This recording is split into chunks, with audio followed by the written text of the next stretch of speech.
Retrouvez Instant Mag, votre magazine quotidien présenté par Magali Barthès.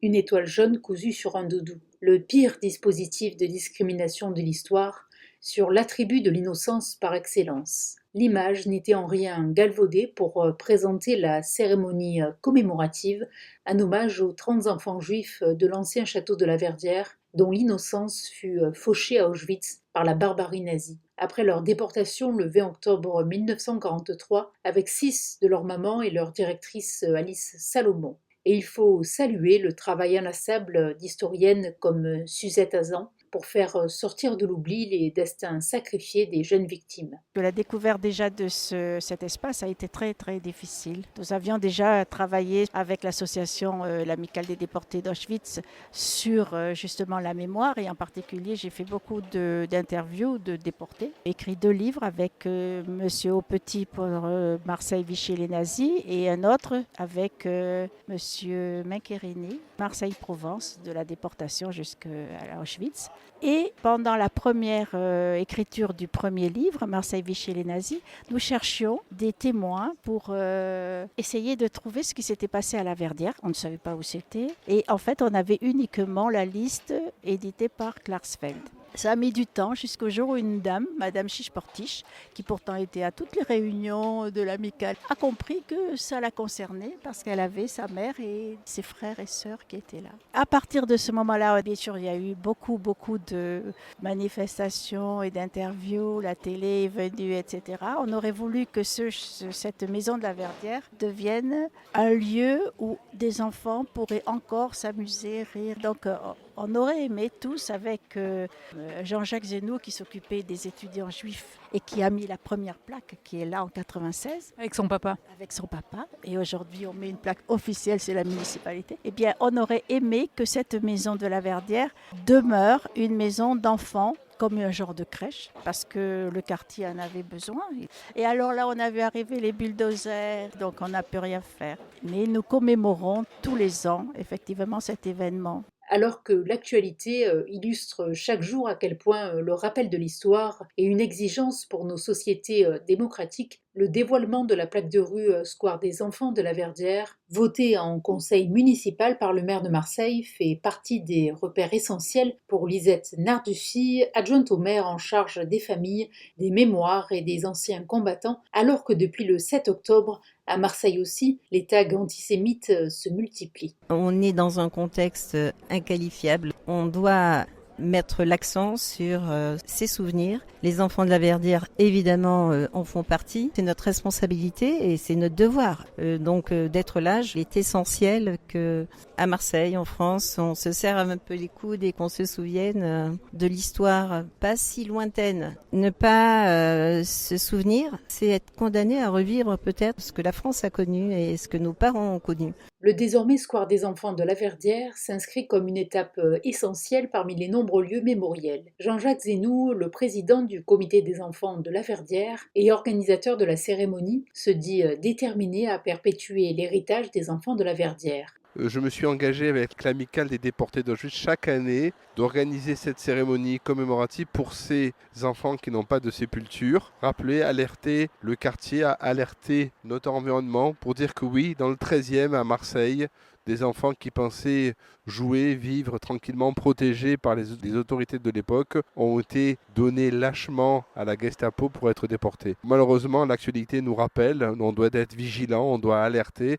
et c'est ce qu'ont fait tout ce matin les intervenants, que ce soit la présidente du CRIF, le président du Front Social, le président du Consistoire, pour alerter l'opinion, alerter les politiques qui nous gouvernent, et nous devons être vigilants sur comment une société peut basculer vers l'extrémisme. Avec près de 1200% d'augmentation de l'antisémitisme, l'école, le lieu où se forge l'esprit critique, ne semble plus en capacité de représenter un refuge pour les jeunes juifs. Face à ce constat accablant, comment agit l'État ? Écoutez Virginia Verrousse, sous-préfète chargée du suivi et de l'animation du plan Marseille en grand, près du préfet Christophe Mirmont, qui en a la charge en tant que préfet de région et préfet de département. Principalement par la prévention, l'information, la formation et surtout par le devoir de mémoire. L'éducation nationale fait un travail important pour prévenir les actes antisémites et les propos qui pourraient amener à contester effectivement l'histoire.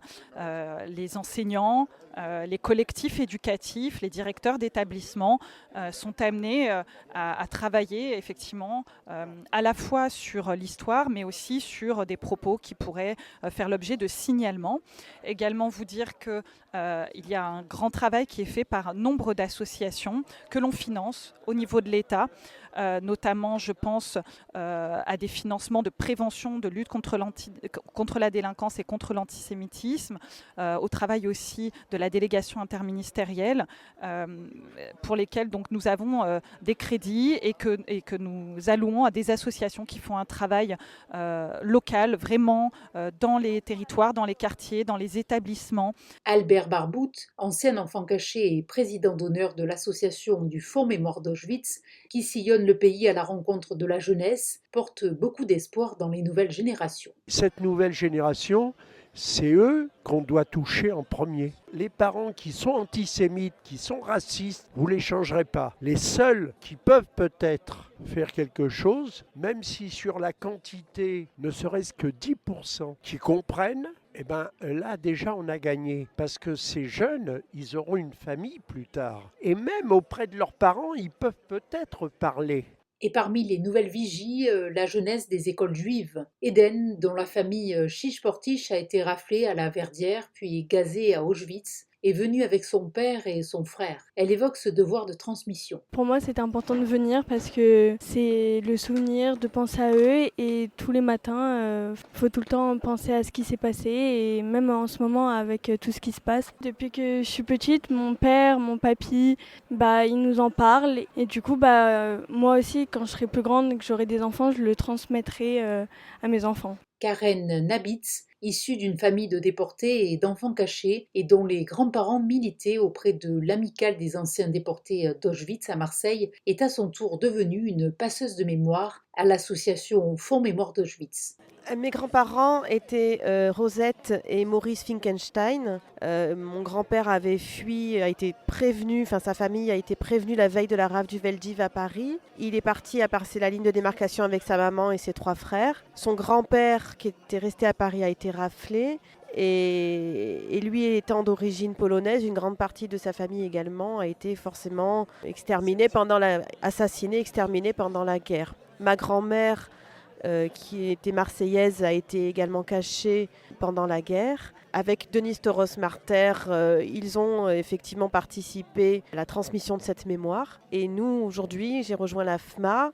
Et aujourd'hui, nous avons, avec l'AFMA, avec Albert, avec Caroline Posementier-Sportiche, nous œuvrons de manière, on va dire, totalement bénévole et surtout désintéressée à essayer d'apporter cet éclairage de cette mémoire aux jeunes. Donc nous amenons chaque année des enfants, des collégiens, des lycéens à Auschwitz dans le cadre d'une journée, plus que de sensibilisation, mais de voyage de la mémoire avec les historiens du mémorial de la Shoah. L'espoir en l'avenir est l'une des constantes du judaïsme. Alors le calendrier du Fonds social juif unifié Marseille-Provence, l'institution centrale de la communauté juive dans les domaines du social, l'éducation, la culture, est régulièrement ponctué d'actions toujours ancrées dans la société civile, comme le précise son président Lionel Stora. Les actions doivent être incessantes. Il faut en permanence marteler.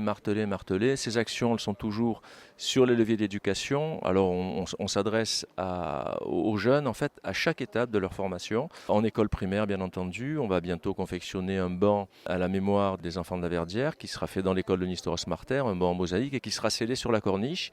C'est une façon d'ancrer la mémoire dans la cité, de contribuer à l'ancrer en tout cas. On a effectivement une action avec le prix Robert Mizrahi qui a lieu chaque année, lequel prix récompense un travail de jeunes qui interviewent des témoins ou des enfants de témoins et qui restituent ces témoignages. Ça permet à la fois de pérenniser les témoignages et de rendre les jeunes acteurs de la transmission de la mémoire. On a un prix qui s'appelle aussi Alfred Nakache avec les collèges, sachant que le prix Robert Mizrahi, c'est avec la ville de Marseille. Le prix Alfred Nakache, c'est un prix qui est basé sur les valeurs du sport, les valeurs sociétales et qui aussi est autour de la mémoire. Ce sont des enfants des collèges qui viennent nager et qui, pendant une journée, contribuent à passer cette mémoire.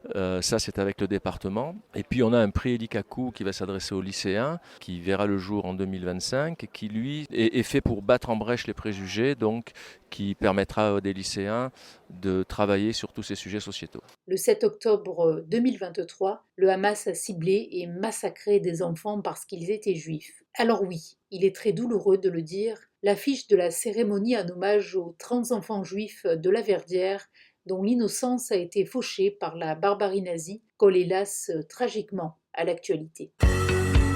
Retrouvez Instant Mag, votre magazine quotidien présenté par Magali Barthès.